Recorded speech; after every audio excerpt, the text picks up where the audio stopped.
Say to all of you people who haven't read the book yet, thank you for not yet reading it. I hope that you'll read it soon. You're welcome. That might be a good time to start. Also, hey, I have heard that it makes a good present for the holidays. I'm going to buy it for everyone I know. The book, for those of you who have read it, is about the complexity of imagining someone else and how hard it is to imagine someone else as a real person in the same way that we're able to imagine ourselves. Like, you may have noticed that I like this Walt Whitman poem song of myself, and in that poem he says, I contain multitudes. And that's so true, like, I contain multitudes. And I'm sure that you contain multitudes also, but it's difficult for me to understand that you contain multitudes because I'm always so busy marveling at my own. That is what Paper Towns is about in some ways. After Margot and Q go on this all-night adventure, Q thinks that Margot is going to be friends with him, or maybe that they're going to have a romantic relationship, but in fact he has been failing to appreciate every single thing that happens in the entire night. What is actually happening is that Margot is clearly saying goodbye to Orlando, Florida, and the rest of the novel is Q after Margot has disappeared, trying to discover what has happened to her. The difficulty in doing that is not so much that the mystery itself is hard to solve, it's that it's hard for Q and all the other characters in the book to see Margot as a person.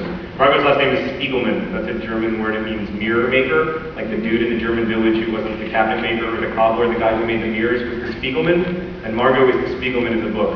Well, they all are, but Margot particularly. When people look at her, when the characters in the novel look at her, they don't see Margot. They see some funhouse mirror reflection of themselves. What they see ultimately says much more about them than it says about Margot. That's the hard thing about finding her.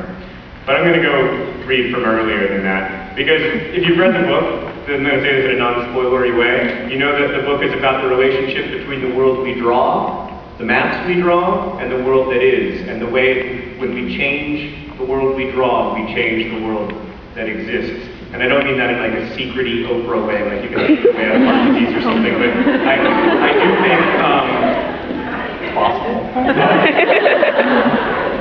I do think that the world we draw and the way we imagine the world affects the world that is. That's true when we're thinking about our private relationships, and it's also true when we're thinking about public figures like Santa. So Q's two best friends are Ben and Radar. Ben is a semi-professional, Ben is a guy who believes that the surest way to a woman's heart is to call her a honey bunny. And Radar is this guy who is really, really keen on editing a website that's identical to Wikipedia in every way except that it's called Omnictionary. A lot of people ask me if I called it Omnictionary because I was afraid that Wikipedia was going to sue me. No, that's ridiculous. No one in all of human history has less standing to sue anyone for anything than Wikipedia. I called it Omnictionary for fancy literary reasons.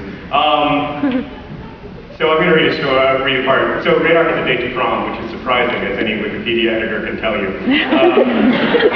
And Ben is bummed out because he wants a date to prom, and Q thinks that the entire enterprise is ridiculous, and if you're interested, I cast my lot with Q. This is Ben and Q in the cafeteria meeting Radar's girlfriend for the first time.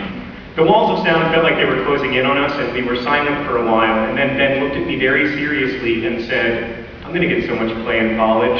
I'm going to be in the Guinness Book of World Records under the category Most Honey Bunnies Ever Pleased. I was thinking about how Radar's parents actually were in the Guinness Book of World Records when I noticed a pretty African-American girl with spiky little dreads standing above us. It took me a moment to realize that the girl was Angela, Radar's, I guess, girlfriend. Hi, she said. Hey, I said.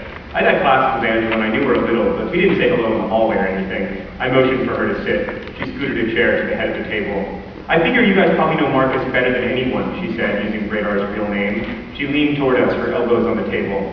It's a crap job, but someone's got to do it, I answered, smiling. Do you think he's, like, embarrassed of me? What? No, Ben said. Technically, I added, you should be embarrassed of him. She rolled her eyes, smiling. But he's never, like, invited me to hang out with you, though. Oh, I said. That's because he's embarrassed of us.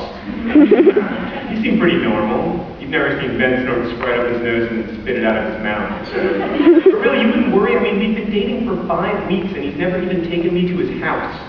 Ben and I exchanged a knowing glance and I scrunched up my face to suppress laughter. What? She asked. Nothing. I said, honestly, Angela, if he were forcing you to hang out with us and taking you to his house all the time, then it would definitely mean he didn't like you. Are his parents weird? I struggled with how to answer that question honestly. No, they're cool. They're just kind of overprotective, I guess. Yeah, overprotective. Ben agreed a little too quickly. She smiled and then got up, saying she had to go say hi to someone before lunch was over. That girl's awesome, Ben said. I know, I wonder if we can replace Radar with her. Probably not that good at computers, though. We need someone who's good at computers. By the way, nice call saying that Radar's folks are overprotective. Not my place to tell her, I said. The period was almost over, so Ben and I got up and put our trays onto the conveyor belt. The very same conveyor belt that Chuck Parson had thrown me onto freshman year, sending me into the terrifying netherworld of Winter Park's dishwashing floor. We walked over to Radar's locker and were standing there when he raced up just after the first bell. We just dined with Angela, I said. Ben smirked at Radar and said, yeah, she wants to know why she's never been over to your house. Radar exhaled a long breath as he spun the combination to open his locker.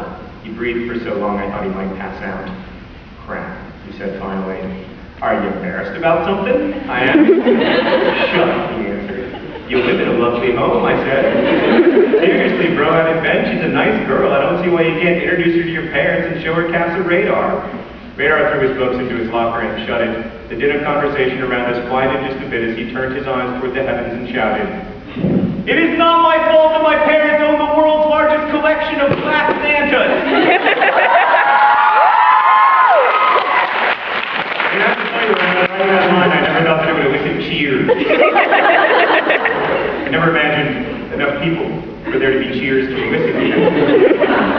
I heard Radar's in the world's largest collection of Black Santas probably 1,000 times in my life, and it never became any less funny to me. But he wasn't kidding. I remember the first time I visited. I was maybe 13. It was spring, many months past Christmas, and yet Black Santas lined the windowsills. Paper cutouts of Black Santas hung from the stairway banister. Black Santa candles adorned the dining room table. A Black Santa oil painting hung above the mantel, which was itself lined with Black Santa figurines. The light-up plastic Black Santa that stood in their front yard from Thanksgiving to New Year's spent the rest of the year proudly keeping watch in a corner of a guest bathroom. A bathroom with homemade Black Santa wallpaper created with paint and a Santa-shaped sponge. In total, Radar's parents owned more than 1,200 Black Santas of various sorts. As a plaque beside their front door proclaimed, Radar's house was an officially registered Santa landmark, according to the Society for Christmas. You just gotta tell her, man, I said. You just gotta say, Angela, I really like you, but there's something you need to know. When we go to my house to hook up, you will be watched by the 2,400 eyes of 1,200 Black Santas. Radar ran a hand through his buzzcut and shook his head. Yeah, I don't think I'll put it exactly like that, but I'll deal with it. That's from the first chapter.